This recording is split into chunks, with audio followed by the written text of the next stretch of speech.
அனைவருக்கும் வணக்கம். கன்னிராசிக்காரர்கள் தங்களுடைய வாழ்வில் ஒரு நல்லது நடந்து விடாதா என எதிர்பார்த்து காத்து கொண்டிருக்கக்கூடிய கன்னிராசிக்காரர்களுக்கு 13/9/2023 முதல் 19/9/2023 வரை கிரகநிலைகளில் ஏற்படக்கூடிய மாறுதல் மிகப்பெரிய நன்மையை ஏற்படுத்தி கொடுக்கக்கூடிய ஒரு அமைப்பாக பார்க்கப்படுகிறது. எந்தெந்த விஷயங்கள்ல நன்மை நிறைந்து கிடைப்பதற்கான வாய்ப்பும் யோகமும் இருக்கிறது என்பதை சற்று விரிவாக பார்க்கலாம் வாங்க.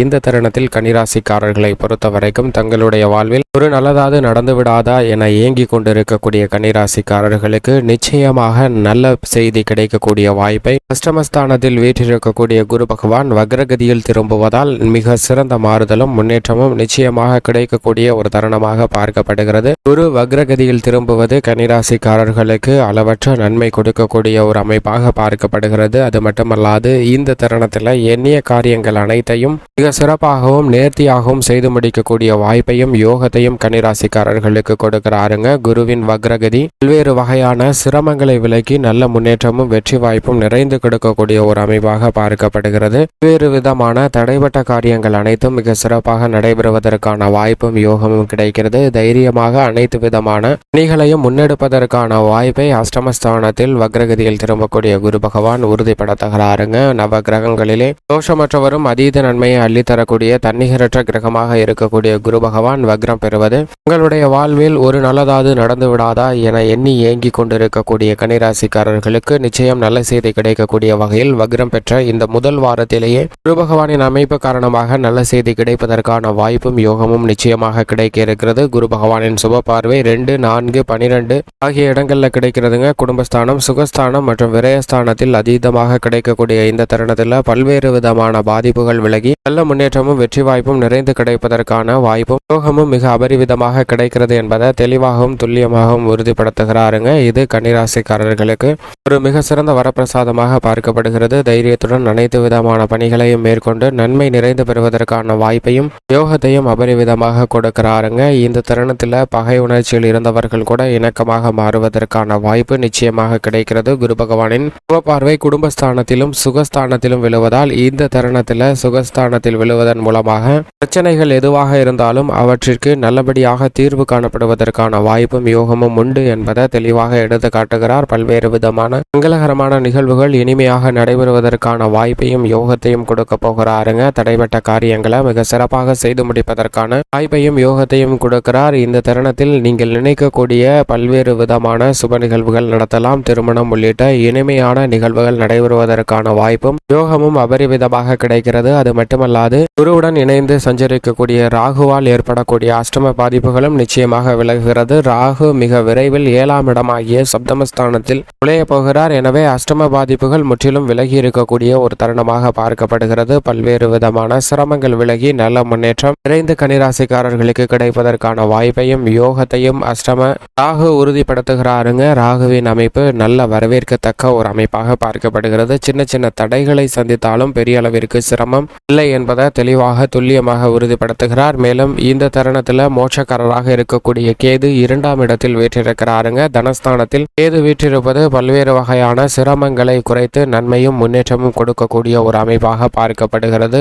வீண் வாக்குவாதங்களை தவிர்ப்பதற்கான வாய்ப்பும் குடும்ப ரீதியாக மோட்சக்காரராக இருக்கக்கூடிய கேது வீற்றிருப்பதால் பல்வேறு விதமான பணிகளை இனிமையாகவும் மகிழ்ச்சியாகவும் செய்து முடிப்பதற்கான வாய்ப்பையும் யோகத்தையும் நிறைந்து கொடுக்கக்கூடிய ஒரு அமைப்பில் சஞ்சரிக்கிறாருங்க. இது வரவேற்கத்தக்க ஒரு அமைப்பாக பார்க்கப்படுகிறது. எனவே பல்வேறு விதமான சிரமங்கள் நிச்சயமாக கன்னிராசிக்காரர்களுக்கு குறைகிறது. அது மட்டுமல்லாது மற்றொரு வலிமை வாய்ந்த கிரகமாக பார்க்கப்படுவர் சனி பகவான். சனி பகவானை பொறுத்த வரைக்கும் ருணரோக சத்துருஸ்தானத்திலிருந்து பஞ்சமஸ்தானத்தில் வக்ரகதியில் சஞ்சரிப்பது நல்ல பலன்களை கொடுக்கக்கூடிய ஒரு அமைப்பாக பார்க்கப்படுகிறது. சில இடங்கள்ல அவர் வக்ரகதியில் இருப்பதால் ஒரு காரியத்தை முடிப்பதற்காக சில அலைச்சல் மேற்கொள்வதற்கான வாய்ப்பு இருக்கிறது. ஆனால் பெரிய அளவிற்கு சிரமம் இல்லை என்பதை தெளிவாகவும் துல்லியமாகவும் உறுதிப்படுத்துகிறாருங்க. இந்த தருணத்தில் சனியின் அமைப்பு நல்ல வரவேற்கத்தக்க ஒரு அமைப்பாக பார்க்கப்படுகிறது. ஏனென்றால் சனி பகவானால் ஏற்பட்ட பல சிரமங்கள் விலகி நல்ல ஒரு முன்னேற்றமும் வெற்றி வாய்ப்பும் நிறைந்து கிடைப்பதற்கான யோகத்தை உருவாக்கி கொடுக்கிறார். உத்தியோகம் தொழில் ரீதியாக நீங்கள் எதிர்பார்க்கக்கூடிய நல்ல செய்தி இனிமையாக கிடைப்பதற்கான வாய்ப்பும் யோகமும் இந்த தருணத்தில் நிரம்பி இருக்கிறது என்பதை துல்லியமாக எடுத்து காட்டுகிறார். சனியின் அமைப்பு பல சிரமங்களை விலக்கி நல்லதொரு முன்னேற்றத்தை கொடுக்கக்கூடிய அமைப்பாக பார்க்கப்படுகிறது. பூர்வ புண்ணிய ஸ்தானத்தில் வீற்றிருப்பதால் குடும்ப ரீதியான சிரமங்கள் விலகி மகிழ்ச்சி கிடைக்கக்கூடிய ஒரு அற்புதமான தருணமாக பார்க்கப்படுகிறது. ராசியின் அதிபதி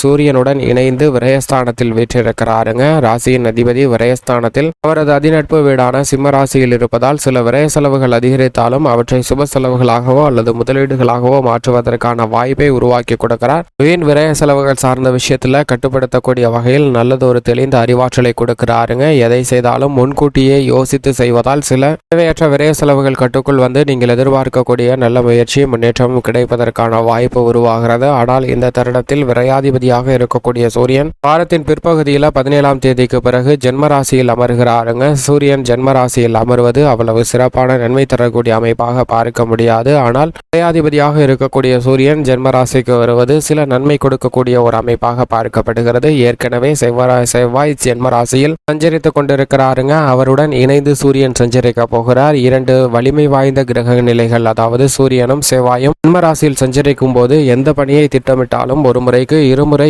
யோசித்து செய்யுங்க. ஏனென்றால் 2 கிரக நிலைகளின் அமைப்பும் சற்று சாதகமற்ற ஒரு அமைப்பாக தான் உள்ளது என்பதை தெளிவாக எடுத்து காட்டுகின்றன. விழிப்புணர்வுடன் இருங்க. இருப்பினும் இந்த தருணத்தில் சூரியன் ஆட்சி பலம் பெற்று சஞ்சரிப்பதால் அரசாங்க சலுகைகள் நீங்கள் எதிர்பார்த்தபடியே பெறக்கூடிய ஒரு இனிமையான தருணமாக பார்க்கப்படுகிறது. பல்வேறு விதமான புதிய வாய்ப்புகள் நிறைந்து கிடைக்கக்கூடிய ஒரு யோகமும் மிக அபரிவிதமாக கிடைப்பதற்கான வாய்ப்பும் யோகமும் உண்டு என்பதை தெளிவாகவும் துல்லியமாகவும் உறுதிப்படுத்துகிறாருங்க. இது வரவேற்கத்தக்க நல்ல பலனை கொடுக்கக்கூடிய ஒரு அமைப்பாக பார்க்கப்படுகிறது. மேலும் இந்த தருணத்தில் சுக்கிரனை பொறுத்த வரைக்கும் லாபஸ்தானத்தில் வீற்றிருக்கிறார். லாபஸ்தானத்தில் வக்ரகதியில் சஞ்சரித்தாலும் சுக்கிரன் லாபஸ்தானத்தில் வீற்றிருப்பது பல மடங்கு பொருளாதார ரீதியான முன்னேற்றத்தை பெறக்கூடிய வாய்ப்பை கன்னிராசிக்காரர்களுக்கு உருவாக்கி கொடுக்கிறது. கன்னிராசிக்காரர்களை பொறுத்த வரைக்கும் பல்வேறு வகையான சிரமங்கள், தடைகள் போன்றவை நீங்கி நீங்கள் எதிர்பார்க்கக்கூடிய நல்ல முன்னேற்றமும் வெற்றி வாய்ப்பும் கிடைப்பதற்கான வாய்ப்பும் யோகமும் இந்த தருணத்தில் கன்னிராசிக்காரர்களுக்கு கிடைக்கிறது என்பதை தெளிவாக எடுத்து காட்டுகிறாருங்க. இந்த தருணத்தில் சுக்கிரன் மிக வலுவாக சஞ்சரிப்பது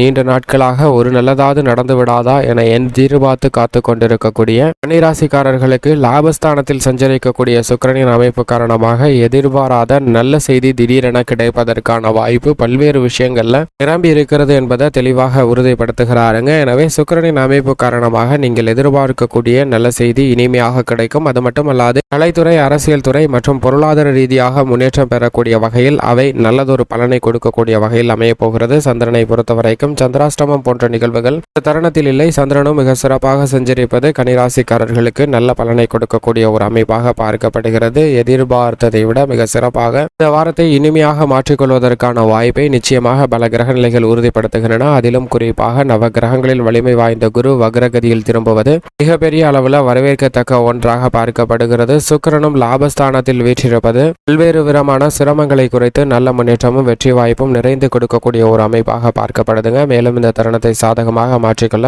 வாரத்தில் வியாழக்கிழமை விரதம் இருந்து அருகாமையில் உள்ள வராகி அம்மன் ஆலயம் சென்று வழிபாடு செய்யுங்கள். நிச்சயமாக கன்னிராசிக்காரர்களுக்கு நல்ல பலன் நிறைந்து கிடைக்கும்.